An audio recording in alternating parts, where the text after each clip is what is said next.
سن 1961 کو سید روح اللہ موسوی الخمینی درجہ اجتہاد پر فائز ہوئے تو لوگوں کے دلوں میں امید کی ایک کرن روشن ہو گئی۔ آپ اسلام کی جامعیت اور آفاقیت سے پوری طرح واقف تھے اور اس دور کے مسلمانوں کے سماجی اور اجتماعی معاملات نیز مسائل پر آپ کی گہری نظر تھی۔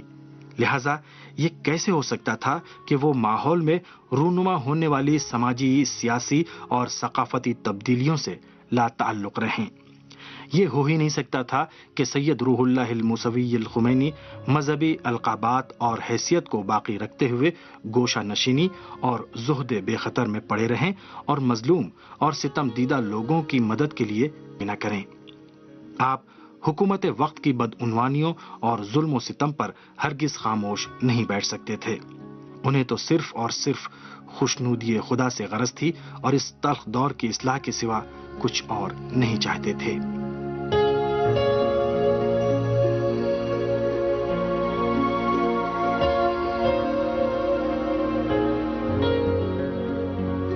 سب سے بڑا کام جو اس وقت ہم کر سکتے ہیں وہ عوام کو بیدار کرنا اور انہیں متوجہ کرنا ہے۔ پھر آپ دیکھیں گے کہ ہمارے پاس ایسی عظیم اور لازوال طاقت ہوگی جس کے سامنے توپوں اور ٹینکوں کی کوئی حیثیت نہیں رہے گی۔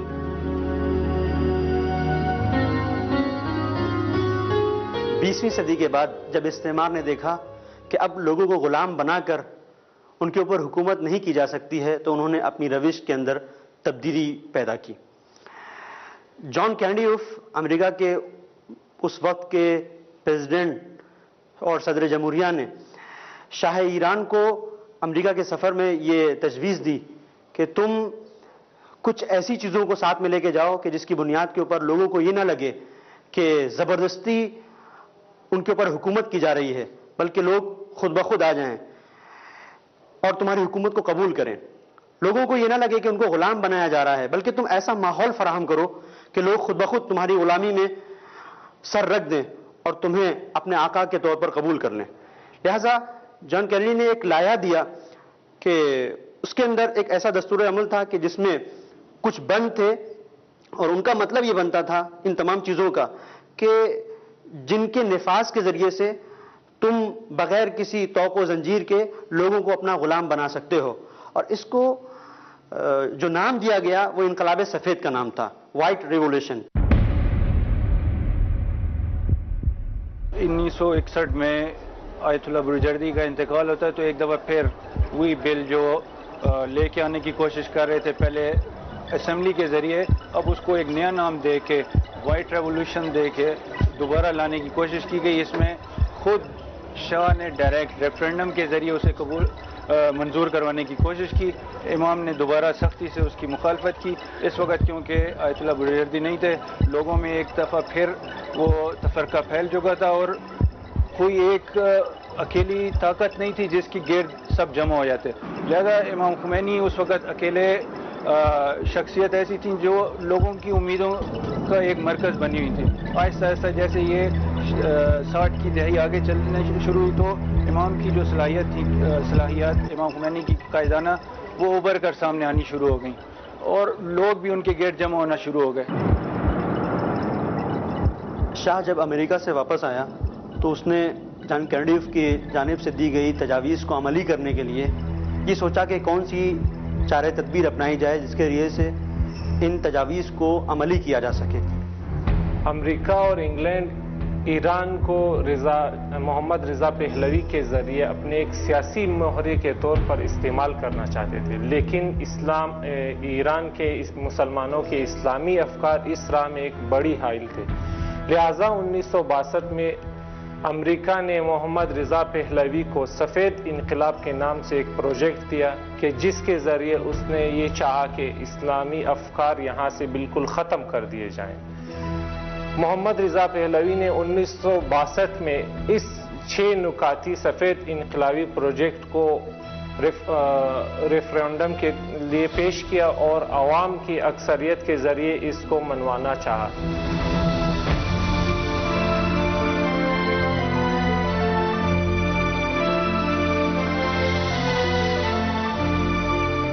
8 8 اکتوبر سن 1962 کو اس دور کے نیم سرکاری اخبار کیہان نے کابینہ کے ایک اجلاس کی خبر شائع کی۔ اس اجلاس میں شاہی دربار کے وزیر اعظم اسد اللہ علم کی حکومت نے غیر قانونی انتخابات کی غرض سے صوبائی اور شہری کونسلوں سے متعلق قانون میں ترمیم کا بل منظور کیا تھا۔ اس بل میں ملکی آئین سے اسلام کا نام حذف کر دیا گیا تھا اور کہا گیا تھا کہ کسی بھی آسمانی کتاب پر حلف اٹھایا جا سکتا ہے۔ دوسری جانب ایک چال کے تحت عورتوں کو ووٹ دینے اور انتخابات میں حصہ لینے کا حق بھی دیا گیا تھا۔ ابھی اس قانون کی منظوری کو چند گھنٹے بھی نہیں گزرے تھے کہ قم میں جید علماء کرام نے اپنا ہنگامی اجلاس بلایا اور علیحدہ ٹیلی گرام ارسال کر کے اس معاملے پر شاہ سے احتجاج کیا۔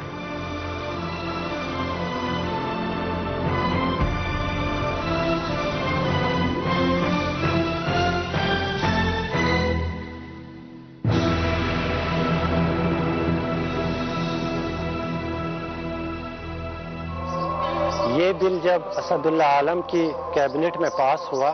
اور امام کو اس بل کے متعلق پتہ چلا تو امام نے اس کی مخالفت کرنے کا فیصلہ کیا اور اس کے سامنے ڈٹ جانے کا فیصلہ کیا۔ سب سے پہلا کام جو امام نے کیا وہ یہ تھا کہ انہوں نے اس وقت کے مرجع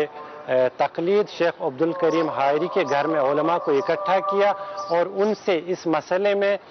اپنا موقف پیش کرنے کے لیے کہا۔ چنانچہ اس مجلس میں علماء کی اس میٹنگ میں یہ طے ہوا کہ شاہ کے نام تار بھیجا جائے اور اس سے علماء کی اس بل کے حوالے سے مخالفت کے بارے میں بتایا جائے۔ چنانچہ سب علماء نے شاہ کے نام پیغام بھیجا اور اسی طرح امام نے بھی، اور امام نے خاص کر اسد اللہ علم جو اس وقت کے وزیر اعظم تھے اس کے نام ایک پیغام بھی بھیج دیا۔ اس ریفرنڈم میں مختلف بند تھے، جن میں سے ایک چیز یہ تھی کہ ارضی اصلاحات کے نام سے ایک قانون بنایا گیا، جس قانون کے بموجب کچھ زمینیں تھیں جو حکومت کے ہاتھ میں تھیں، ان زمینوں کو مزدوروں کے حوالے کیا جائے اور ان سے کہا جائے کہ تم کام کرو۔ در حقیقت یہ اس لیے تھا تاکہ مزدور طبقہ ایک انقلاب کی آواز نہ بلند کرے اور اس کے اندر جو شعلہ دہک رہا ہے حکومت کے خلاف اس کو بجھایا جا سکے۔ اور اس کے علاوہ انتخابات کے قانون کی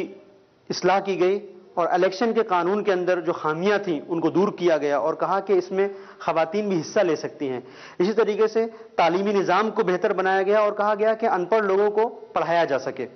لہٰذا ایک ایسا سسٹم بنایا گیا کہ جس کے تحت وہ لوگ کے جو بے پڑھے لکھے ہیں آئیں اور آنے کے بعد تعلیم حاصل کریں۔ ظاہری طور پر یہ چیز بہت اچھی ہے، لیکن حقیقت میں یہ تمام چیزیں اس لیے تھیں تاکہ وہ افراد جو تعلیم کے لیے آ رہے ہیں ان کے اوپر نظر رکھی جا سکے اور ان کو اپنی نظر میں محسوس کیا جا سکے کہ یہ تمام افراد کدھر جا رہے ہیں، کدھر اٹھ رہے ہیں، ان کے نقل و حرکت کے اوپر مکمل طور پر نگرانی کی جا سکے۔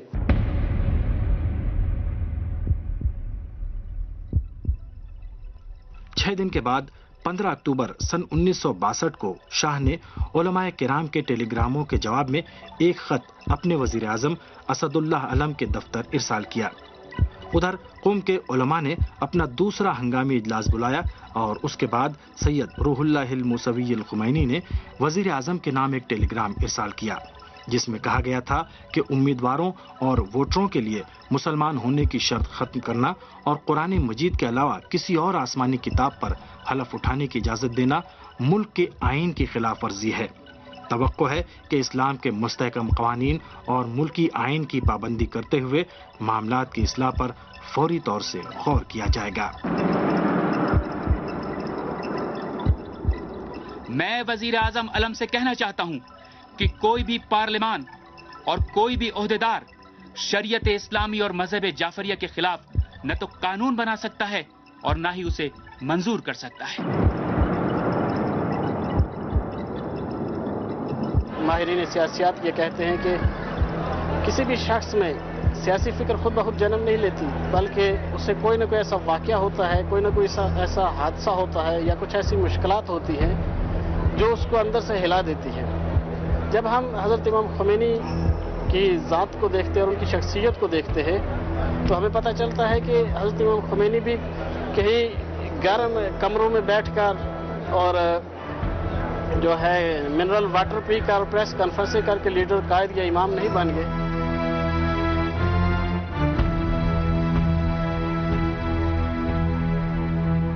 صوبائی اور شہری کونسلوں کے انتخابی قوانین میں تبدیلی کا فیصلہ واپس لیے جانے کے مطالبے پر حکومت کی جانب سے کوئی توجہ نہ دیے جانے کے بعد 27 اکتوبر سن 1962 کو سید روح اللہ موسوی خمینی نے شدید لب و لہجے کے حامل 2 خطوط شاہ اور وزیر اعظم کے نام ٹیلی گرام کیے. ان ٹیلی گراموں میں کہا گیا تھا کہ میں ایک بار پھر تمہیں نصیحت کرتا ہوں کہ خداوند تعالیٰ کی اطاعت اور بنیادی آئین کی پابندی کرو اور قرآن مجید، احکامات الہی، علماء ملت اور زعماء مسلمین کے خلاف اقدامات اور آئین کی خلاف ورزیوں کے نتائج سے ڈرو اور جان بوجھ کر ملک کو خطرے میں نہ ڈالو.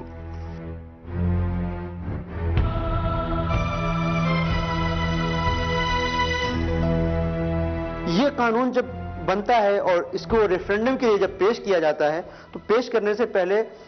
جناب کمال وند صاحب جو ایک عالم دین ہیں، امام خمینی کی جانب سے شاہ کے پاس گئے اور آپ نے امام خمینی سے جو گفتگو کی اس کا ماحصل آپ نے شاہ کے سامنے پیش کیا اور کہا کہ روحانیت اور علماء کی صنف بالکل بھی اس قانون کو قبول کرنے کے لیے تیار نہیں ہے اور اس کو دین کے خلاف سمجھتے ہیں. لیکن شاہ نے اس پر کوئی توجہ نہیں دی.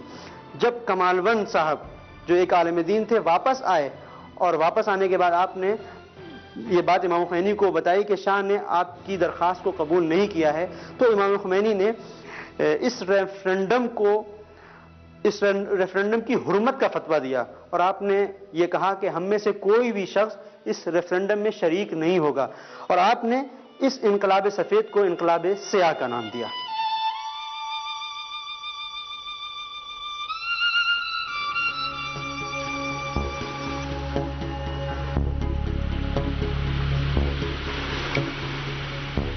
آیت اللہ خمینی اور دوسرے علماء کرام کے ٹیلی گرام کا جواب دیے جانے میں شاہ کے وزیر اعظم کی جانب سے ایک بار پھر تاخیر ہوئی. اس دوران بڑے زبردست مظاہرے ہوئے اور ہر روز احتجاج کا دائرہ بڑھتا چلا گیا اور لوگوں کے غم و غصے میں اضافہ ہونے لگا. لوگوں کے اتحاد میں بھی اضافہ ہوتا رہا اور انقلاب کی شمعیں روشن ہونے لگیں. دوسرے شہروں کے علماء بھی احتجاجی دھارے میں شامل ہو گئے اور شاہ کے نام احتجاجی مراسلوں اور ٹیلی گراموں کا سلسلہ زور پکڑ گیا. شاہ کے وزیر اعظم نے جھوٹ کا سہارا لیتے ہوئے یہ بیان دیا کہ عالمی قوانین کے تناظر میں وہ ایسا قانون منظور کرنے پر مجبور ہوا ہے، لیکن انسانی حقوق اور آزادی بیان کے تحفظ کے دعوے کرنے کے باوجود ایرانی عوام اور علماء کے ہماگیر احتجاج کے بارے میں کوئی بھی خبر شائع نہیں کی جا رہی تھی.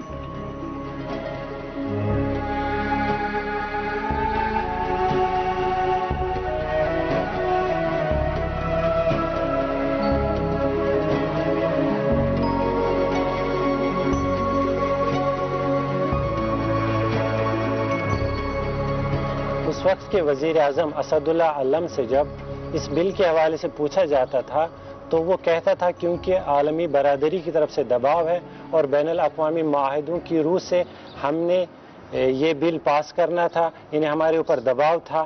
اس وقت ایران میں یہ حال تھا کہ انقلاب سفید کے نام پر شہنشاہ ایران ایک لاقانونیت اور فحاشی اور عریانی کا بازار گرم کرنا چاہتا تھا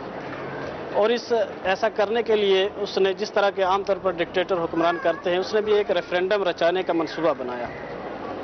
حضرت امام خمینی نے اس کے اس جرم کے خلاف اور اس کی اس کبھی حرکت کے خلاف آواز بلند کی اور حضرت امام خمینی کو دیکھتے ہی جتنے بھی دانشمند تھے ایران میں اور ان سب نے شہنشاہ ایران کے خلاف آواز بلند کی اور اس کو بہت زیادہ ٹیلی گراف اور خطوط ارسال کیے، جس کا نتیجہ یہ نکلا کہ جو شہنشاہ کی فوج تھی اس وقت ساواک اور اس کی جو ملٹری اور آرمی تھی انہوں نے دانشجویان تہران جو تہران کے طالب علم تھے اور حوزہ علمیہ قم کے جو طالب علم تھے ان پر حملہ کیا، اس میں بہت زیادہ لوگ زخمی ہو گئے.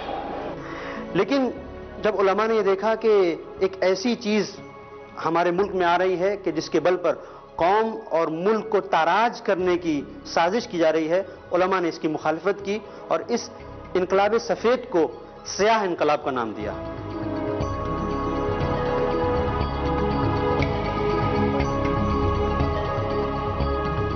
جو چیز بھی دین اور قرآن کے خلاف ہو، چاہے ملکی آئین ہی کیوں نہ ہو، چاہے بین الاقوامی قوانین ہی کیوں نہ ہوں، اس کے ہم مخالف ہیں۔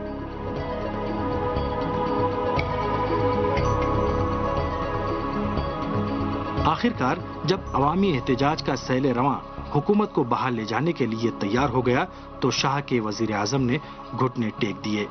اور 13 نومبر سن 1962 کو ایک ماہ کی تاخیر کے بعد علماء کرام کے ارسال کردہ ٹیلی گراموں کا جواب جاری کیا، لیکن اس نے صوبائی اور شہری کونسلوں کے انتخابی قوانین میں اصلاح کا کام بغیر کسی وضاحت کے کابینہ کے سپرد کر دیا، لہٰذا اس بار بھی وہ عوام اور علماء کو مطمئن کرنے میں کامیاب نہیں ہوا۔ آیت اللہ سید روح اللہ موسوی الخمینی نے عوام کے استفتاء کے جواب میں کہا، یہ قانون جو شاید یہودیوں اور صہیونی جاسوسوں کے ہاتھوں منظور ہوا ہے، علم حکومت کے خیال میں بدستور باقی ہے۔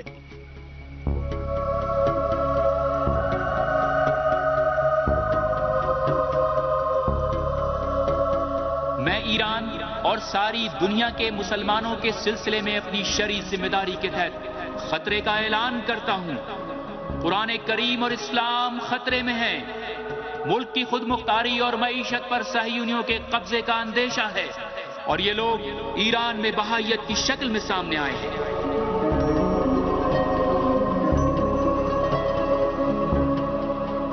لیکن امام خمینی رحمۃ اللہ علیہ نے فوراً اپنے بیانات کے ذریعے، اپنی تقاریر کے ذریعے عوام کے لیے یہ واضح کر دیا کہ یہ سفید انقلابی پروجیکٹ ایران کے مفاد میں نہیں بلکہ یہ اسلام کو یہاں سے ختم کرنے کی ایک سازش ہے، لہٰذا تمام عوام، تمام مسلمان اس کا بائیکاٹ کریں۔ آیت اللہ العظمیٰ خمینی کے اس بیان کے بعد شاہی حکومت کے رویے کے خلاف نفرت اور احتجاج کا ایک طوفان اٹھ کھڑا ہوا اور مساجد میں بڑے بڑے اجتماعات شروع ہو گئے۔ قم سے شروع ہونے والی ہڑتال نے تہران کو بھی اپنی لپیٹ میں لے لیا۔ ایران کے سبھی شہر بس پھٹ پڑنے کو تھے۔ حکومت کے مخالفین نے فیصلہ کر لیا تھا کہ جمعرات 29 نومبر سن 1962 کو ملک گیر ہڑتال کی جائے گی۔ صبح 8 بجے معروف خطیب جناب فلسفی عوام کے سامنے آئے اور یہ اعلان کیا کہ حکومت نے آخر کار اپنا فیصلہ واپس لے لیا ہے۔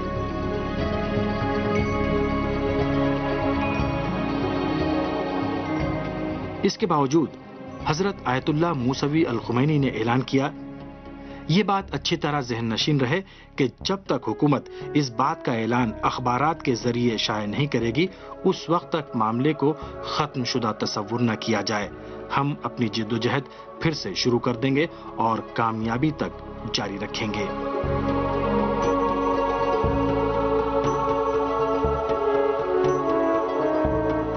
امام خمینی ان علماء میں سے ہیں جنہوں نے اپنی زندگی میں اس بات کو ثابت کیا ہے کہ ان کا اور عوام کا آپس میں گہرا تعلق ہے، لہٰذا جو بھی علماء عوام کے ساتھ جتنا گہرا تعلق قائم کریں گے وہ اتنی ہی اچھی تحریک، حکومت یا کوئی بھی حتیٰ کہ چھوٹی سی سوسائٹی کو چلانے کے لیے جن چیزوں کی بنیادی ترین ضرورت ہوتی ہے وہ معاشرے سے اور عوام سے گہرا تعلق ہے۔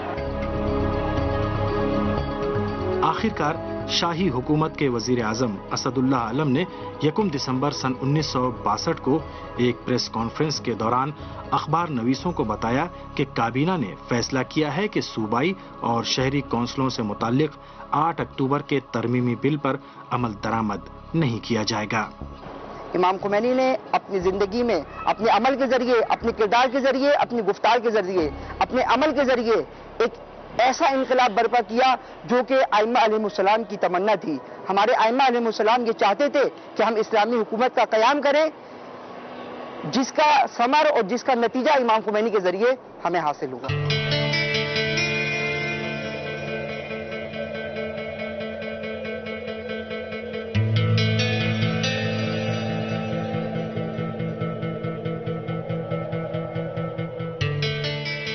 آیت اللہ العظمیٰ خمینی نے 54 دنوں تک چلنے والی اس جدوجہد میں کامیابی کے بعد اپنے بیان میں کہا، ان 2 مہینوں کے دوران جو حالات پیش آئے ہیں ان میں ہم علمی کام نہیں کر سکے۔ بعض اوقات میں 24 گھنٹوں کے دوران صرف 2 گھنٹے ہی سو پایا ہوں۔ آج کے بعد ہم کو حصول علم میں مشغول ہونا ہے جو تمام عبادتوں سے بہتر ہے، لیکن جب بھی ہم نے محسوس کیا کہ ملک کو خطرہ ہے تو پھر ہم بھی اور عوام بھی میدان میں موجود ہوں گے۔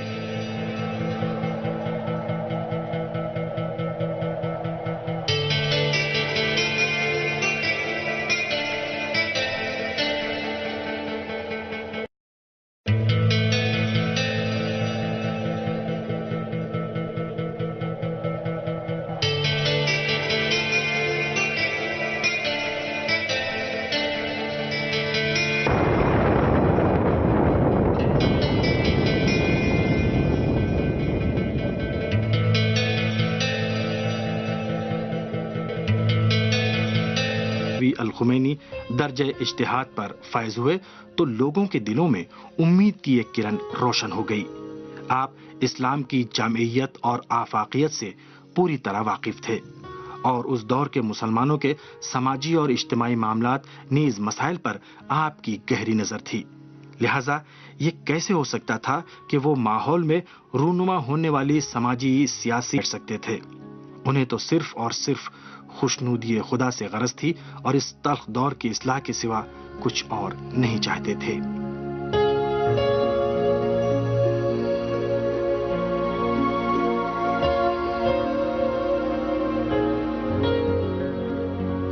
سب سے بڑا کام جو اس وقت ہم کر سکتے ہیں وہ عوام کو بیدار کرنا اور انہیں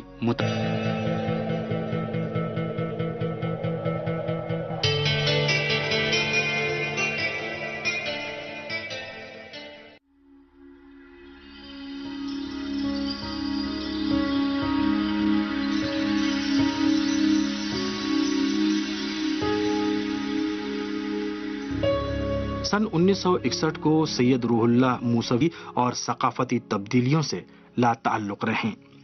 یہ ہو ہی نہیں سکتا تھا کہ سید روح اللہ الموسوی الخمینی مذہبی القابات اور حیثیت کو باقی رکھتے ہوئے گوشہ نشینی اور زہد بے خطر میں پڑے رہیں اور مظلوم اور ستم دیدہ لوگوں کی مدد کے لیے نہ کریں۔ آپ حکومت وقت کی بدعنوانیوں اور ظلم و ستم پر ہرگز خاموش نہیں بیٹھے۔